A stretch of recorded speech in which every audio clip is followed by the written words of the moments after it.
After walking close to 300 kilometers last year to raise funds and awareness for the Libby Young Center, two local women are pedaling for a good cause.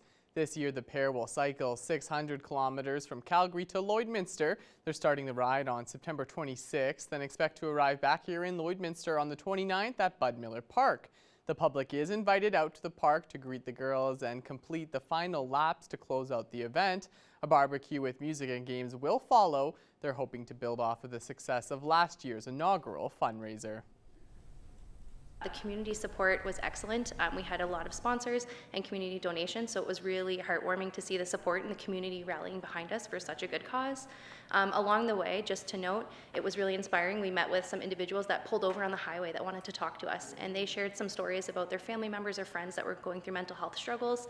It was just a really emotional and impactful kind of story sharing and collaborating moment where we could just kind of chat, and it was really inspiring. A dinner will close out this year's fundraiser at Gold Horse Casino on October 1st. Humboldt Broncos bus crash survivor Caleb Dahlgren will be delivering a keynote address. Funds raised will go towards supporting the Libby Young Center.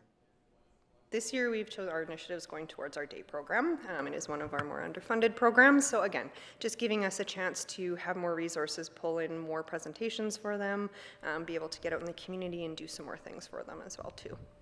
And you can find more information about the fundraiser or just the center at libby.ca.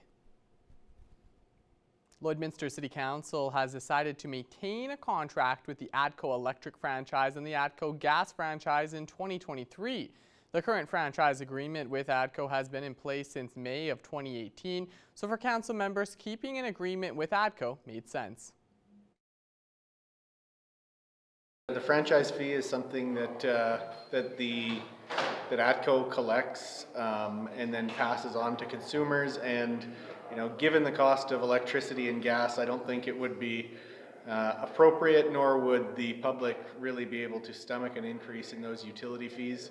Not to mention, included in our budget is just kind of the way we've been going. So I don't think it would be an appropriate time to increase those fees. The franchise agreement with ATCO gives the city revenue from both gas and electricity, so if council did decide to reduce it, they would have to look elsewhere to replace those funds. Typically, the only place we'd be able to get it would be from our tax base. So part of it is that if we want our own consumers to be in control of their own budgeting, by controlling their consumption of gas and electricity, they could actually save more money by doing that as opposed to us then going back and charging them taxes. The Agricultural Producers Association of Saskatchewan has just hired a new executive director. Our Thomas Wildman has more. Today we have Dion McGrath, the new executive director of the Agricultural Production Association of Saskatchewan. He is here today to talk to us about what he plans to do with the association and what his responsibilities will be. And so thank you so much for being with us today, Dion. Thanks for having me, Thomas. What was the kind of application process and how did you get hired to become part of the APAS? Well, it all started when I saw the job posting for the position back during the summer months, and it intrigued me for a number of reasons. One is it's an association who's dedicated to helping farmers succeed. And coming from an ag background and growing up on the family farm in the Leroy area, it was an opportunity for me to get back into the ag sector with an organization like APAS that has grown over its 20 plus years to be a leading voice in advocating for the best interests of farmers across the province. So that was a big reason. The second reason was I was familiar with the staff at APAS and the strong policy work that they've done on a host of issues over the past number of years, and more recently on some of these key issues that have emerged that impact agriculture. So I knew the staff in the organization were terrific and doing very good work on the policy front. So that was another reason, and the final reason was it brought me full circle back into to supporting agriculture, and I combine all of those things and a discussion with my wife and family about the opportunity. I said, I'm just going to put my hat into the ring, and we'll see what happens. And I'm very grateful and humbled to have been selected and successful in the process. Now that you are the successful new executive director of APAS, what are your specific responsibilities going to be with APAS, and kind of what goals do you hope to achieve in your tenure as the APAS new executive director? Well, going forward for me, it's about I need to learn about the processes within the organization, the key items, the milestones throughout any annual cycle of the organization. But my biggest focus, over the next 12 months is talking to our members about what their issues are, what their concerns are, working with various levels of government on getting an appreciation of where public policy discussions are that impact the ag sector, and helping the organization position itself to be at the forefront and the leading edge of advocating for policy changes or policy directions that are not going to negatively impact our ag sector, but reinforce our desire to create success. Success across agriculture and success in Saskatchewan is really at the heart of what APAS does, and it's exciting to be a part of that. Thank you so much for all the information today, Dion, and we wish you all the best with APAS. Thank you very much, Thomas, for having me on. The month of September is dedicated to Big Brothers Big Sisters. With the month halfway done, Abby St. John has an update on how the month is going with Big Brothers Big Sisters here in Lloydminster. I'm happy to be joined with Jacqueline Weed from Big Brothers Big Sisters here in Lloydminster. The month of September is dedicated to Big Brothers Big Sisters, and we're a little over halfway through the month. So thank you so much for joining us today. Thanks for having us. Of course. How has this month been so far for Big Brothers Big Sisters here in Lloyd? September has been very busy for us. We've been doing some fundraising in the community. We've been recruiting some mentors and getting some of our programs going. So really busy, but really great things are happening. That's amazing. What events have you held, and will there be more for the second half of this month? We kicked off the month with a big barbecue, which was sponsored by Chandos Bird Joint Venture. And that was to kick off the month. So that was just a one-time thing. We participated in the Border Town Hogs Toy Run, their fundraiser that they do, that we're a recipient of every year. I'm very thankful for all the support we get from them. We were at the oil show last week. We provided volunteers to watch the doors. And then this past Saturday, we were at Fall Fest, supervising the bounce houses and doing a corn roast. So very busy things in the community, but we got to see so many people. I'm happy to hear that Big Brothers Big Sisters contribute so much to communities, especially here in Lloydminster. Is there anything that you're still looking for, or other ways people can get involved? Right. So the most important part of what we do is the one-to-one mentoring relationships, providing that extra person in their life that's the consistent role model to go out and do things with, to give them new opportunities and help form those foundations for going forward. So we're always looking for mentors. You don't have to have any special skills, just want a couple hours a week to do things that you like to do with a child that likes to do the same things as you. We're getting our in-school mentoring program up and running. It's an hour a week, and they'll be meeting in person this year at one of our partner schools. Always can use mentors for that. And then, if people want to help out with fundraising, we're always looking for volunteers in all ways, shapes, and forms. And all donations that we receive in our agency go to supporting and creating these life-changing relationships. Are there any items in general that you're looking for, like coloring books, toys, etc.? Nothing specific. People can give us a call if they have an idea of things that they want to donate, and we'll check it out and see if we've got a use for that for our families. Definitely give us a call. And if people want to volunteer with the kids and make a big difference by being a mentor, they can give us a call for that as well. There's still lots of time. That's an ongoing need. We just focus a bit more specifically on it in September, but it's definitely ongoing year round. How important is it to have a whole month dedicated to Big Brothers Big Sisters? I think that it puts the focus across the country on the need for mentors and the need that those mentoring relationships can help to build in communities. It gives us the extra power to have the steps in place for building strong connections.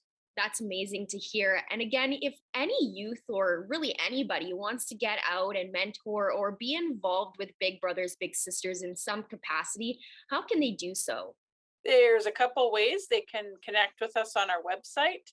They can message us on Facebook or Instagram, and they can also just call the office, and we'll get them started in whatever direction they would like to help out. Awesome. Well, thank you so much for joining me today, and good luck with the rest of the month. Thanks so much. Of course. Today was the first official day of fall, but it definitely felt a little warmer than that. Let's check in with Shelby Clark, who has a look at weather.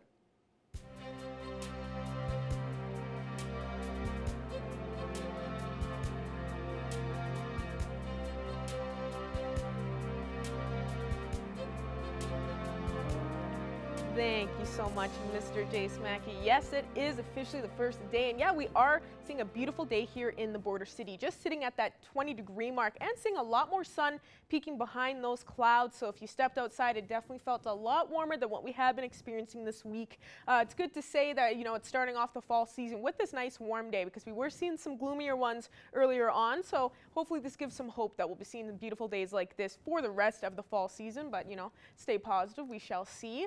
And switching over to temperatures across the region for Alberta and Saskatchewan. On the Alberta side, seeing those nice warm temperatures as well. Most spots just reaching that 20-degree point.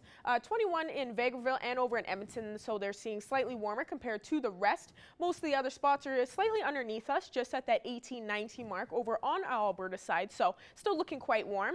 Switching to our Saskatchewan side, they are matching with those conditions as well on their side compared to the Alberta side. Most spots are just seeing around 21 degrees over in this end with Meadow Lake, Maidstone, and down in North Battleford. We are seeing that 19 mark in some spots as well with Macklin, St. Walburg, and Isla Cross. Meanwhile, Green Lake and Pearson are matching with us here in the border city at that 20 mark. And switching over for North Battleford, from that 21, they will be going down to a low of 4. So we will be seeing those single digits, of course, continue on, but aren't seeing those minuses again yet. So nice to see. North Battleford will be seeing that low of 4 with a lot more cloudier skies. And then tomorrow they will be seeing a mixture of some sun and cloud and seeing 21. So expecting that same temperature throughout the day tomorrow. Cold Lake will be going down to low of 4, seeing more of a calm night, not too much, clear skies. Then they will be looking at 18 tomorrow, so looking at the same temperature as well, although they will be seeing a mixture of some sun and cloud rather than a little bit more sun peeking behind those clouds. And for us here in the border city, low of 4, so we'll be expecting that. So not too bad of a night tonight. Then we'll be looking at 20 with a little bit more sun peeking behind those clouds as well tomorrow. So we're going to be seeing a nice Friday, hopefully. And now switching over to looking at one of your beautiful weather shots. Thank you to everyone, as well as I was saying, that submitted for our fishing contest. Still got some nice shots to use. So thank you, Lori, for this one. Absolutely love seeing that double rainbow there. And that's all I have for now. Hope more coming up after the break.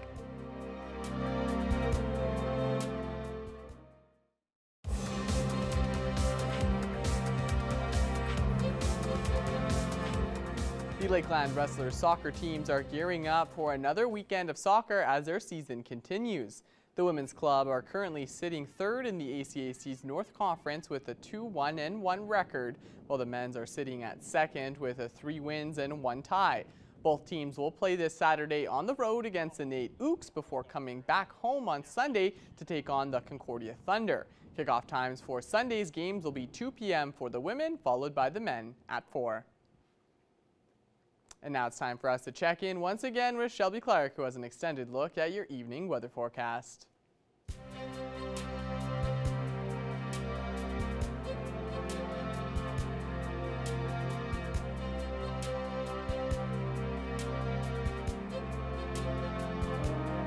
Thanks so much again there, Jace. Yes, now taking another extended look at your weather forecast. We'll be starting off with our central zone of our provinces here. And on the Alberta side, we have even warmed up by a couple degrees compared to what we were looking at yesterday, which is nice to see, of course, as we are into the fall season officially now.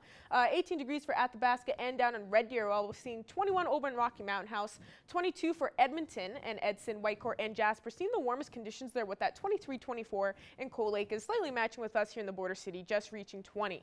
And switching over to our Saskatchewan side, they are looking slightly warmer compared to yesterday for sure, although some spots aren't just reaching that 20 point just yet, but they're still looking quite warm. 18 for Prince Albert and Melfort, while there's 19 over in Saskatoon. North Battleford and Meadow Lake are matching with us here at that 21 mark.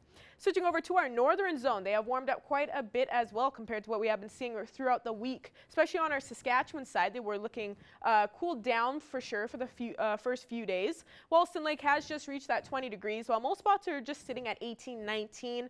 17 down in Flin Flon up in Uranium City, and Stony Rapids has just reached 21 degrees.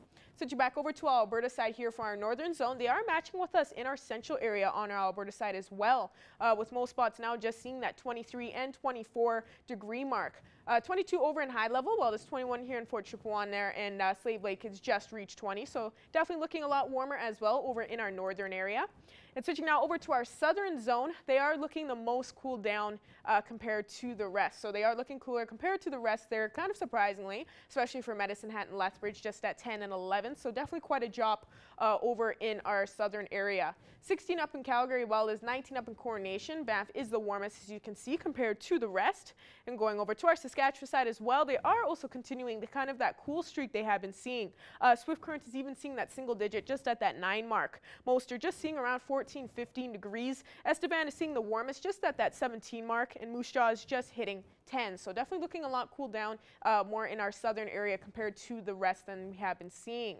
And now going back across the region, seeing what we will expect throughout our evening and throughout the night tonight, we will be seeing pretty nice temperatures for our evening lows. Although we are seeing those single digits continue on, at least we're not seeing those minuses just yet. And for today, we actually have the minimum temperature there. They will be expecting that low of 7. Isla Cross will be expecting a bit warmer with that low of 8 as well. Most are going to be expecting that low of 3 to 4 degrees tonight, and Provost will be seeing the coolest condition with that low of 2. But, you know, condition-wise, it will be pretty calm evening. Most spots will be seeing some clear skies, so going to be a pretty nice fall evening tonight. And looking at our 3-day forecast for here in the border city, seeing that 20 mark again tomorrow on Friday with a little bit more sun peeking behind those clouds. So get ready. We're seeing another beautiful day to start off our weekend. And 18 and 19 for our weekend there on Saturday and on Sunday. So going to be seeing a beautiful weekend here in the border city. So make sure you are getting out and enjoying it. If you have any outdoor activities planned, now would be the time to, you know, take advantage. Get out there and enjoy that sunnier skies and not too bad of temperatures. And ending off with just taking another look at one of your weather photos. Thank you to everyone once again. Thank you, Jolene. This is a gorgeous shot. And that's all I have for now. RJ Smacky will have more news coming up after the break.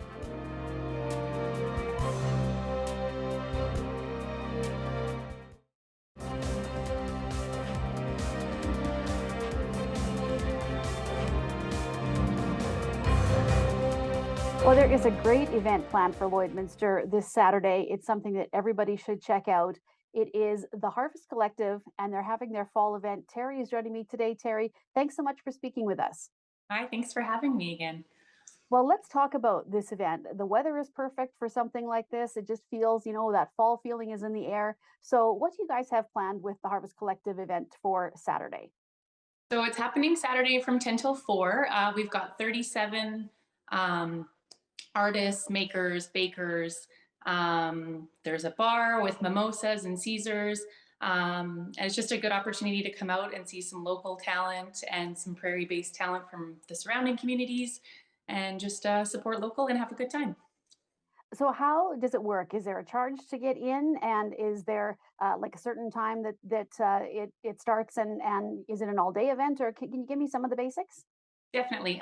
It's from 10 in the morning until 4 at Nissan Hall at the Lloydex. It used to be the Wild Rose Pavilion. And it is free to get in. We always accept an optional donation at the door. This year, our vendors chose the Olive Tree, so we'll be accepting non-perishable food donations, or we'll also be accepting cash donations for Bite for Breakfast, who help fund the breakfast programs in the school here. So it is optional. You don't have to pay a fee to get in, but if you'd like to bring something, those are the two places we're accepting donations for this time. Well, Terry, for those who haven't been to one of the events before, what can they expect when they come out? I know it seems like it's pretty simple, but kind of, you know, walk me through when people walk through the doors, the type of things that they'll be able to see, and you know, just the atmosphere there. Definitely. It's just a really fun day. We've got fun music going. You can grab a drink, like I said. And we specialize in focusing on handmade businesses. So there's painters and artists, there's sewers, there's bakers, there's just a ton of like a variety of talent, jewelry makers, like just anything you can imagine will be there. And yeah, it's just a really fun day to get out and hang out with friends, or just come browse and see what the local talent has to offer. And are all of the vendors that are there from the Lloydminster area, or do you have some that come from out of town as well? We try to source as many local as we can, but we have had some interest from surrounding areas. There's a few people coming from Edmonton, a couple from Saskatoon, and then a lot, mostly from Lloydminster and Vermilion and kind of the surrounding areas here as well. So it's mostly local, but there's a mix of some fresh faces as well. Terry, why do you think it's important to get all these local businesses together, in one area where people can come and make it a one-stop shop? Why is it so important to have events like this? You know what? There's so much talent in our community and in our province and across the prairies. And with the pandemic, especially, a lot of these shows got postponed and held off. And these businesses had to rely on Instagram and Facebook and all these different places to get their word out. And now those social media platforms are making it really hard for businesses to get seen. So having these events really helps, I don't know, expose people to different businesses they may not have known existed. So yeah. Well, it might be too early to ask this, Terry, but with the fall one happening, does this mean that you guys will also have one closer to Christmas, or is this a last one for the year? You know what? I actually have booked the space, the same space for December 3rd. So we will be hosting a holiday edition as well. I haven't released all the details yet, but I thought we could squeak one more in right before the end of the year and get people excited about the holidays as well. So there will be one more coming before the end of the year. Well, and even this weekend is a good time to get some Christmas shopping done early. I know there's a lot of people that like to go out and get started, and with so much there's all kinds of options. So Terry, thank you for joining us today. This event is just awesome. I love, going out and seeing who's there. So once again, just let's let people know the day, the time, and the location, please. Yeah, definitely. So it's 10 till 4 at the Nissan Hall at the Lloyd Exhibition. You can find us on Facebook under Harvest Collective Market or harvestcollectivemarket.com. There's a website as well where you can see the full vendor list and all of the other details there as well. Well, fantastic. Good luck this weekend, Terry, and thank you so much for speaking with us. Thank you so much for having me.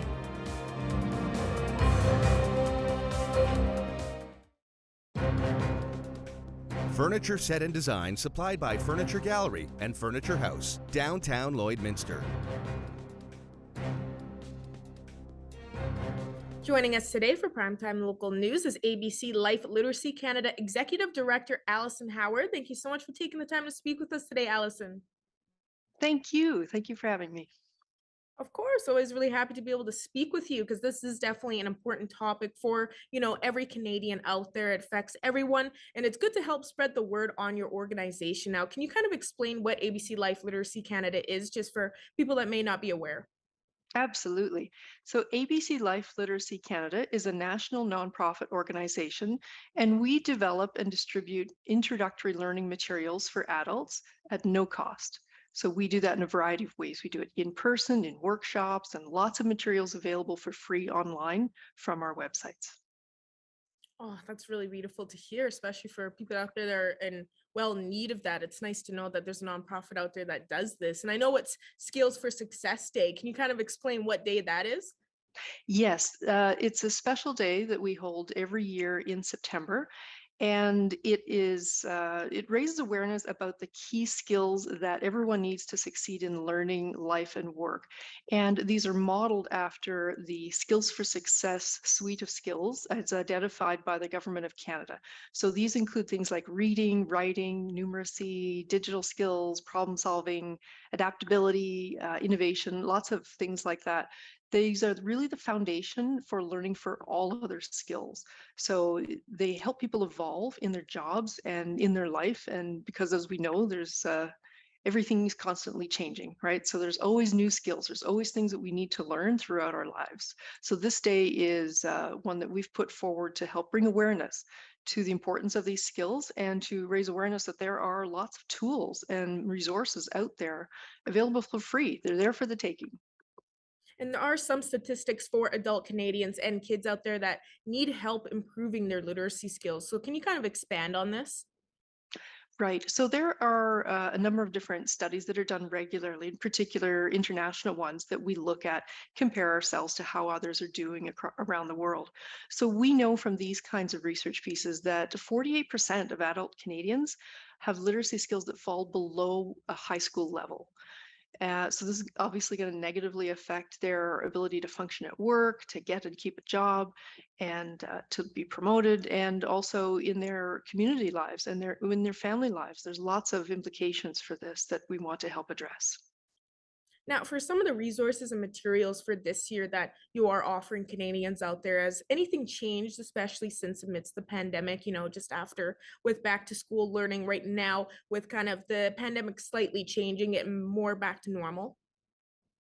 Yes, absolutely. We have. With the pandemic, we know that a lot of people were at home and working online and trying to access information on their own. So we migrated a lot of our materials online to the ABC Skills Hub, and we can find that at abcskillshub.ca.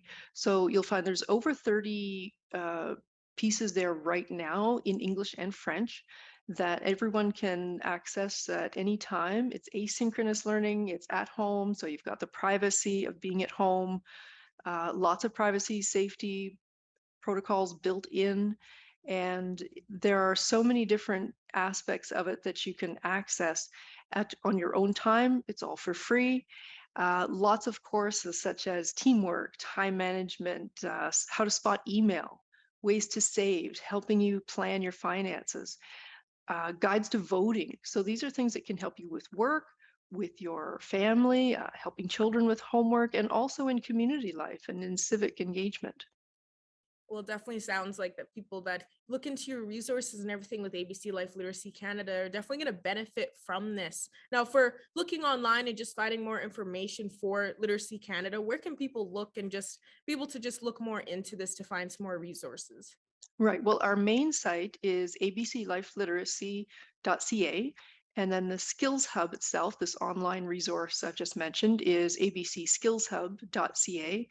Skillsforsuccessday.ca. They're all available from the main site. So lots of different ways to access them. And as I said, we have lots of different public and private funders that support our work so that we can make these available to everyone at no cost. That's very important to this work. And lastly, I just want to ask, why do you believe it's so important for people, especially adults, to look into ABC Literacy Canada to work on their literacy skills? Yeah, we recognize that looking for foundational materials is a challenge for people, that often people have if people have a negative experience earlier in life, there's lots of challenges for adults in engaging in education and learning again that children don't face. Those things around, you have to balance your family life and other obligations. So sometimes it's hard to find the time. And you might be concerned because you've had negative experiences in the past, but there are lots of resources out there like this that you can access on your own time, that's private, and they're absolutely free of charge. So there's no time like the present. They're there for the taking. So we encourage everyone to join us and partake of these opportunities. So that's abcskillshub.ca.